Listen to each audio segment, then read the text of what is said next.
शहर में एमआईएम के खिलाफ माहौल बना हुआ है और उनका कहना है कि जो है एमआईएम बहुत गलत टाइम से जो है अपना लोकसभा कैंडिडेट उतार रही है और 20-3 लोग बोल रहे हैं। अब कोई नहीं उसका भी हक है। अब कोई 25,000 रुपया ईदी का चंदा ले चुका हो और किसी के लिए काम कर रहा था और अचानक एक नई कहानी आ गई कि वो 25,000 जो 1 लाख में कन्वर्ट होने वाला है तो नहीं हो सकता, कभी हारने लगा तो नहीं दिया। तो ये जो परेशानी उनके साथ आई है उस दर्द में हम शामिल। ओके, ठीक है। अकरम भाई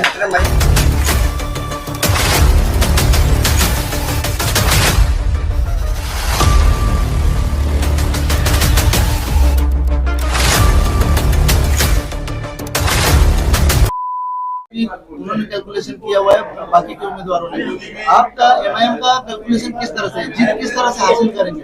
देखिए आगरी समाज 15% है, 2 उम्मीदवार आगरी समाज के लड़ रहे हैं। मुस्लिम समाज जो है वो लगभग 25% है। मुसलमान एक तरफा वोटिंग करते हैं तो क्यों नहीं हमारा उम्मीदवार जीत सकता है?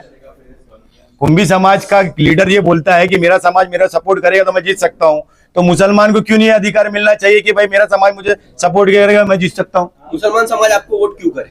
मुसलमान समाज इसलिए वोट करे कि बैरिस्टर असद अवैसी साहब का जो धोरण है, हमें देख रहे हैं कि मुल्क में कहीं भी नाइंसाफी होती है तो सबसे पहले बैरिस्टर असद अवैसी साहब बोलते हैं, चाहे वो एनआरसी सीए हो, चाहे ट्रिपल तलाक हो, चाहे बाबरी से लेके दादरी तक हो, हर मुद्दे पे सबसे पहले मुल्क में अगर कोई रोड पर आता है तो मजलिस इत्तेहादुल मुस्लिमीन की क़यादत आती है, तो क्यों नहीं मुसलमान उनका साथ देगा? चुनावी एजेंडा क्या है? चुनावी एजेंडा हमारा यही है कि तालीम, तरक्की, रोजगार और खुशहाली, यही हमारा मकसद, यही हमारी कोशिश। हम सबसे पहले भिवंडी शहर से टोरेंट पावर लिमिटेड नामी जो प्रताड़ना है उसका खात्मा करना चाहते हैं। हमारा खासदार चुनकर आएगा तो पार्टी की संगठन की तरफ से हमारे खासदार को ये हिदायत होगी कि टोरेंट पावर लिमिटेड कंपनी को खात्मा करने के लिए क्या आप हद तक प्रयास कर सकते हैं वो आप करें।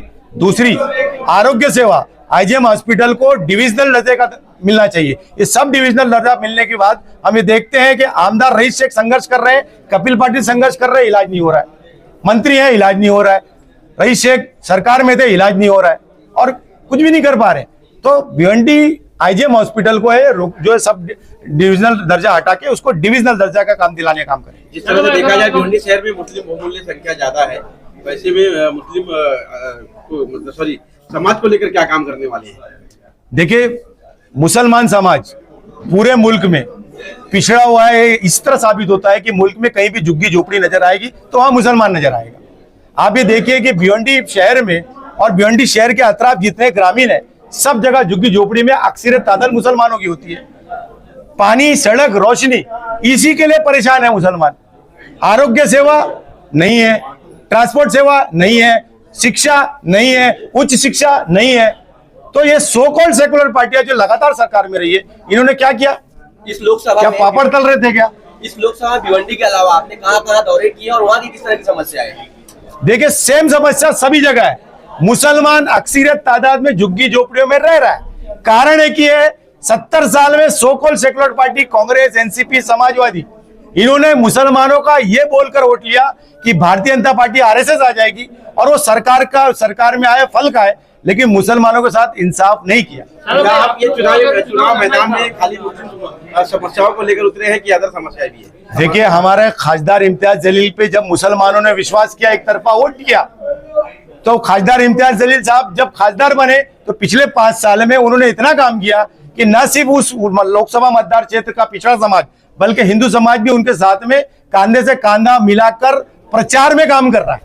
तो ये मजलिस इत्तेहादुल मुस्लिमीन का धोरण है जो बैरिस्टर असद अवैसी साहब ने तेलंगाना स्टेट से शुरू किया था, वो पूरे मुल्क में फैल रहा है। भाई, आपको अगर चुनाव लड़ना ही था तो आखिरी तारीख तक के आप लोग चुनाव प्रचार में नहीं कहीं नजर आए और जब आपने फॉर्म भी भरा तो मात्र 5 से 6 लोग जो है आपकी पार्टी से गए। तो आपकी पार्टी में 100-200 कार्यकर्ता भी नहीं भिवंडी शहर के। देखिए, सबसे पहली चीज तो AB फॉर्म 9:30 बजे हाथ में आया।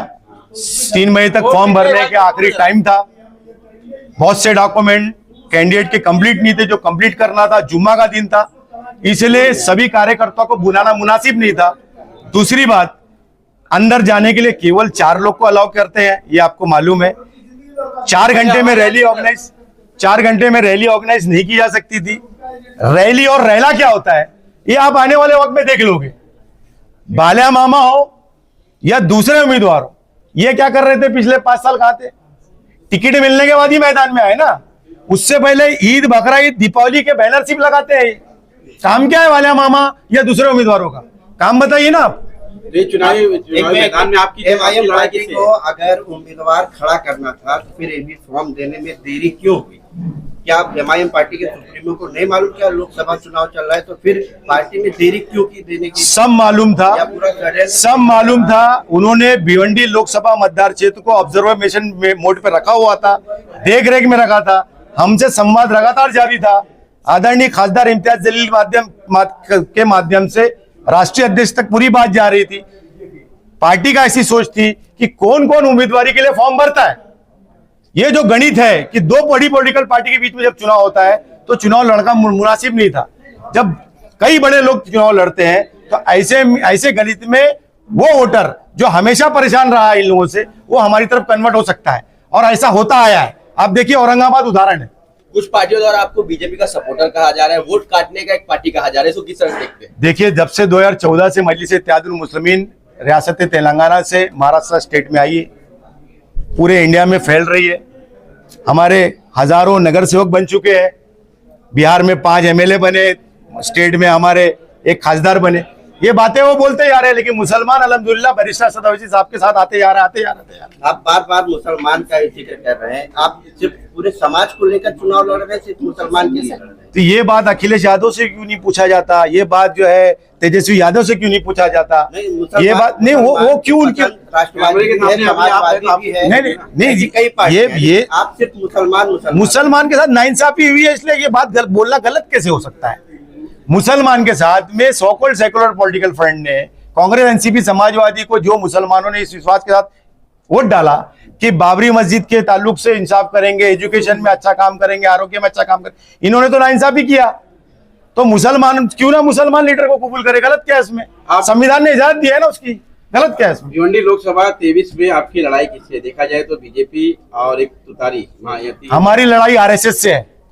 ये आरएसएस के जितने एजेंट है जो जीत के जाने के बाद मुसलमान वोट लेके, जिस तरह अबू आसिम आजमी ने शिवसेना का साथ दिया था, जिस तरह रईस शेख ने महाराष्ट्र की असेंबली में शिवसेना का साथ दिया था, उसी तरह ये शरद पवार, ये बाल्या मात्रे कल बीजेपी में जा सकते हैं, ऐसा हमारा मानना है। कपिल पाटिल का क्या काम है? कुछ काम नहीं। जनता ने उनको वोट ही नहीं डालना चाहिए। क्या काम किया उन्होंने 10 साल में? अरे मंत्री थे आप, शर्म आनी चाहिए आपको, चुनाव लड़ रहे हो। क्या काम किया उन्होंने? टोरेंट पावर के लिए मोर्चा निकला तो घर के 2 सदस्य आ गए मोर्चे में, ग्रामीण के इतने लोग आए, लेकिन काम क्या है भाई? टोरेंट को हटाओ ना। अरे इतनी पावर है भारतीय जनता पार्टी में, इतना 56 इंच का सीना है मोदी जी का, तो भिवंडी शहर की इतनी जनता के टोरेंट पावर के प्रति जो रोष है वो मोदी जी को या देवेंद्र फडणवीस को क्यों नहीं दिखता? जी का मानना यह है कि वो तुम्हारा हाथ पकड़ के अपना विकास का काम दिखा सकते हैं। वो अगर हाथ पकड़ के विकास का काम दिखा सकते हैं तो मुस्लिम मतदार क्षेत्र में विकास कार्य क्यों नहीं किया? वो बोलते हैं कि मोदी जी सबका साथ सबका विकास करते हैं, तो मुस्लिम इलाके को क्यों छोड़ दिया? आप खाली मुस्लिमों की बात कर रहे हैं। मुस्लिम वोटर क्या यहाँ पे कितने लोकसभा में, और क्या आप मुस्लिम वोट से जीत जाएंगे? बिल्कुल जीत सकते हैं। कितने वोटर है? बिल्कुल जीत सकते हैं। मुस्लिम वोटर 25% प्लस मुस्लिम वोट है। मतदाता कितने टोटल है? समाज के लोग ही आपको वोट कटवा बोल रहे हैं। देखिए, हर वोटर को यह अधिकार है कि वो अपना पॉलिटिकल फ्रंट चुने। हर पॉलिटिकल पार्टी को यह अधिकार है कि वो वोटर के बीच में जाए। वोटर की जो चॉइस है वो अपनी पसंदीदा पार्टी को वोट डालता है। पतंग जो सिंबल है वो जिसको पसंद है वो पतंग को ही डालेगा। आप कितनी भी बात कर लो, जनता कोई भी जो पॉलिटिकल लीडर के कार्यकर्ता है जो ये बात फैलाते हैं, भरम फैलाते, कुछ नहीं होने वाला। खालिद गुड्डू के इलेक्शन में भी 5000 वोट बोल रहे थे लोग, 45,000 वोट पाके सबके लोहे के चने चबा दिए थे। जो नाराजगी है उसको कैसे दूर करेंगे? देखा जाए एमआईएम 3 गठों में बटन। देखिए, कुलीन मजलिस इत्तेहादुल मुस्लिमीन की क़यादत बैरिस्टर असद अवैसी साहब करते हैं। बैरिस्टर असद अवैसी साहब का जो नेतृत्व है हर कोई उसको पसंद करता है। जिस दिन असद साहब आएंगे भिवंडी, ओवैसी साहब पसंद करते हैं, वो बात अलग है, लेकिन आपके पार्टी में जो यहाँ 2-3 गुट हो चुका है, तो ऐसे में आप उनको कैसे जोड़ेंगे? उसके बाद जनता को कैसे जोड़ेंगे? क्या वो ओवैसी साहब के आपके कार्यकर्ता होना जरूरी है? बिल्कुल। आपको 24 घंटे में हमारे एक संगठन की जो मीटिंग, पहली मीटिंग रखेंगे हम चुनाव शुरू करने के लिए। डेली एक सभा रहेगी, आपको सबको प्रचार के लिए हम आमंत्रित करते रहेंगे। आप देख लोगे कि मजलिस इत्तेहादुल मुस्लिमीन का कैडर कैसा है। सर, एमआईएम पार्टी कुल कितने कैंडिडेट लड़ा रही है इस बार? जी कुल कितने कैंडिडेट लड़ा रही है एमआईएम हाँ, पार्टी इस बार भिवंडी महाराष्ट्र में महाराष्ट्र में पांच लोकसभा मतदार पूरे देश में पूरे देश में लगभग 11 कहीं ना कहीं सर 11 सीट अगर जीत कर आती है तो क्या किसी सरकार बदलने की क्षमता है? दो खासदार जीत के आए महाराष्ट्र के देश की पार्लियामेंट में बिल फाड़ा मुंह पे फेंका मोदी जी के। ये है काम, किसकी हिम्मत है। एक बैरिस्टर बाबा साहब अम्बेडकर थे, दूसरा एक मर्द मुजाहिद देश को मिला है जो संविधान की रक्षा के लड़ रहा है, उसका नाम बैरिस्टर असदुल्ला ओवैसी है। सदाब भाई, मुसलमानों की बात आप कर रहे हैं, भिवंडी शहर में एमआईएम के खिलाफ माहौल बना हुआ है और उनका कहना है कि जो है एमआईएम बहुत गलत टाइम पे जो है अपना लोकसभा कैंडिडेट उतार रही है और बी टीम लोग बोल रहे हैं अब कोई नहीं उसका भी हक है। अब कोई 25,000 रुपया ईदी का चंदा ले चुका हो और किसी के लिए काम कर रहा था और अचानक एक नई कहानी आ गई कि वो 25,000 जो 1 लाख में कन्वर्ट होने वाला है तो नहीं हो सकता, कभी हारने लगा तो नहीं दिया। तो ये जो परेशानी उनके साथ आई है उस दर्द में हम शामिल हैं। ओके, अकरम भाई